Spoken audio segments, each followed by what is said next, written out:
City news सुडौरा में आप सभी का स्वागत है। दोस्तों, भीम आर्मी व आजाद समाज पार्टी के राष्ट्रीय अध्यक्ष व नगीना से नवनिर्वाचित सांसद चंद्रशेखर आजाद रविवार को विशेष रूप से प्रताप नगर के कृष्णा हॉस्पिटल में पहुंचे और जनसभा को संबोधित किया। इससे पहले उन्होंने श्री गुरु रविदास मंदिर कपाल मोचन में शीश नवाया और उसके पश्चात मंदिर के गद्दी नसीन संत निर्मल दास जी महाराज को नतमस्तक होकर आशीर्वाद लिया। इस मौके पर उनके साथ जगाधरी से आजाद समाज पार्टी के उम्मीदवार डॉक्टर अशोक कश्यप और सढौरा विधानसभा से आजाद समाज पार्टी के उम्मीदवार सोहिल, एएसपी के प्रदेशाध्यक्ष कमल बराड़ा, जिला अध्यक्ष प्रदीप गौतम, अंकित छछरौली, उपाध्यक्ष मनदीप टोपरा समेत अनेक समर्थक व कार्यकर्ता मौजूद रहे।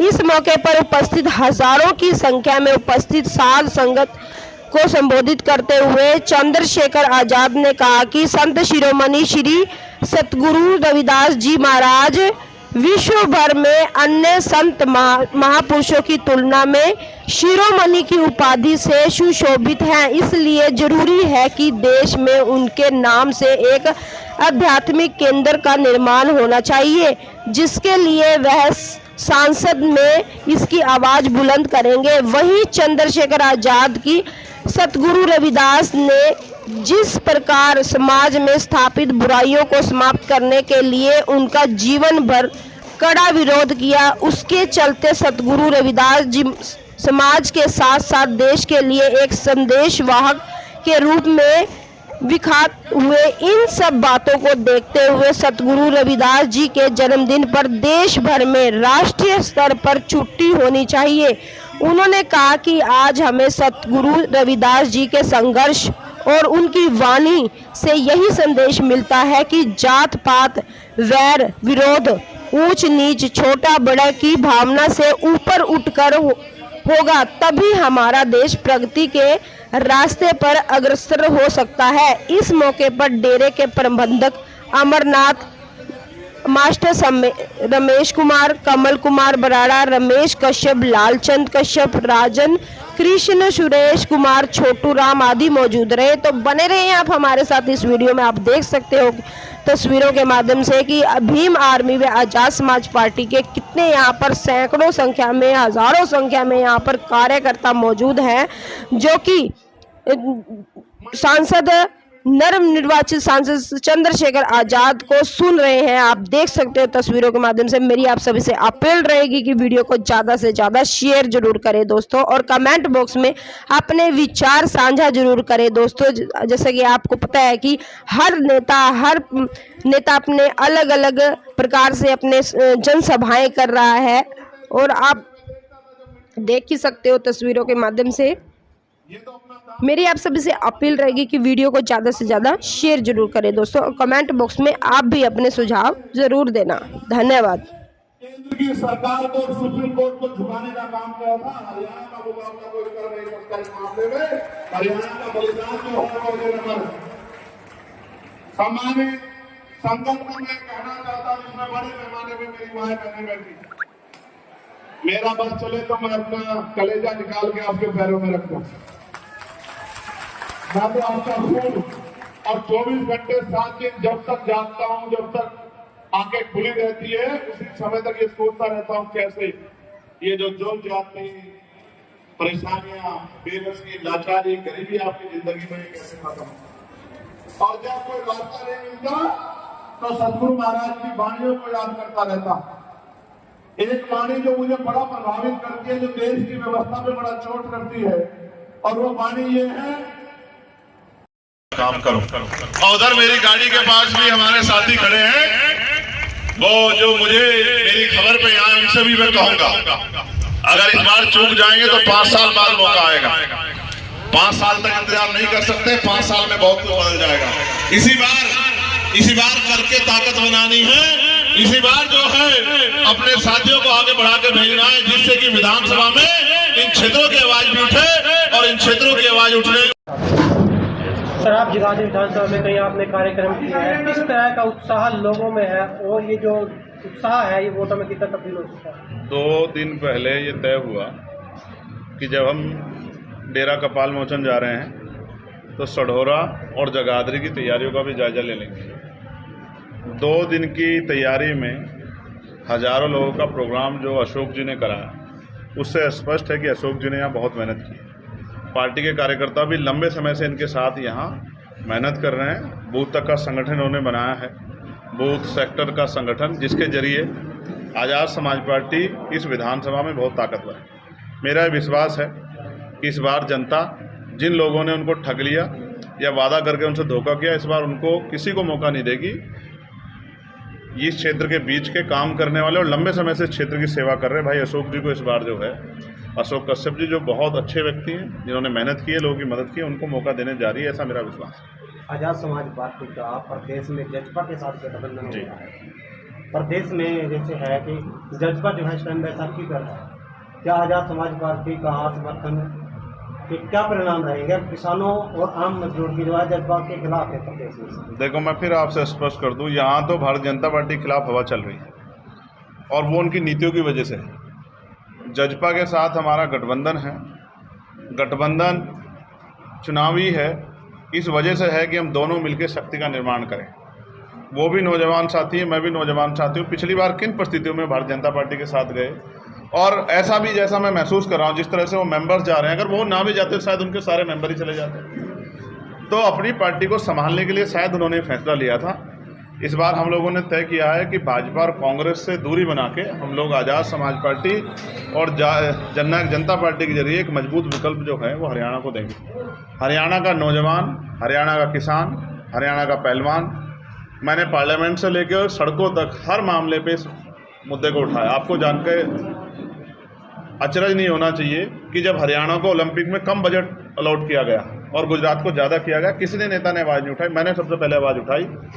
हरियाणा की पहलवान बेटियों के साथ जब जुल्म हुआ तो हमने जोर शोर से उनकी आवाज़ उठाई। किसानों के हर मुद्दे पे हम लोग सड़कों पर रहे। साथ साथ चाहे एनआरसी का मामला हो, चाहे पिछड़े वर्ग के हितों का मामला हो, चाहे महिलाओं के सम्मान का मामला हो, चाहे क्षेत्रीय समस्या का मामला हो, भीम आर्मी आज़ाद समाज पार्टी के लोग लगातार आवाज़ उठाते रहे। एक भाईचारा हम लोगों ने बनाया। इस भाईचारा के आधार पे हमने इन्हीं बड़ी पार्टियों को हराते हुए नगीना भी जीती। और जब हम नगीना जीत के, हमारे पास तमाम अवसर थे कि हम सरकार के साथ जाके मंत्री बन सके, सब चीज़ें, हमने सब चीज़ों को लात मारी, क्योंकि हम जिन वर्गों के हितों के लिए लड़ रहे हैं, गरीबों, किसानों, नौजवानों, मजदूरों, महिलाओं के लिए, उनके हित इस सरकार में सुरक्षित नहीं है। तो आज़ाद समाज पार्टी अपने मुद्दों पे, अपने विचारधारा के साथ चुनावी अलायंस में, और हमारा विश्वास है कि गठबंधन एक बहुत अच्छा परिणाम इस बार देगा। कितनी सीटें रहेंगी? ये तो आप बहुत पीछे चल रहे हैं पत्रकार साथी। ये तो अनाउंसमेंट हमने दिल्ली में बहुत दिन पहले कर दिया था कि हम कितनी सीटों पे लड़ेंगे। सर, जैसे जेजेपी और आपका गठबंधन हुआ है, इसी तरह से इनेलो और बीएसपी का गठबंधन हुआ है, कहीं ना कहीं ये बात सामने आ रही है कि ये वोट काटने के लिए जिस तरह से गठबंधन हुआ है, क्या आप किसकी वोट काटने के लिए? कांग्रेस पार्टी की तरफ से इस तरह? क्यों, ये जनता कांग्रेस की गुलाम है क्या?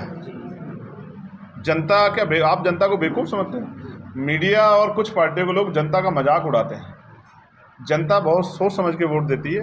अगर जनता किसी के खिलाफ हो तो सगे भाई को वोट नहीं देती, चाचा ताऊ के बेटे को वोट नहीं देती। जनता को बेवकूफ़ समझना और उनका मजाक उड़ाना मीडिया को बंद करना चाहिए।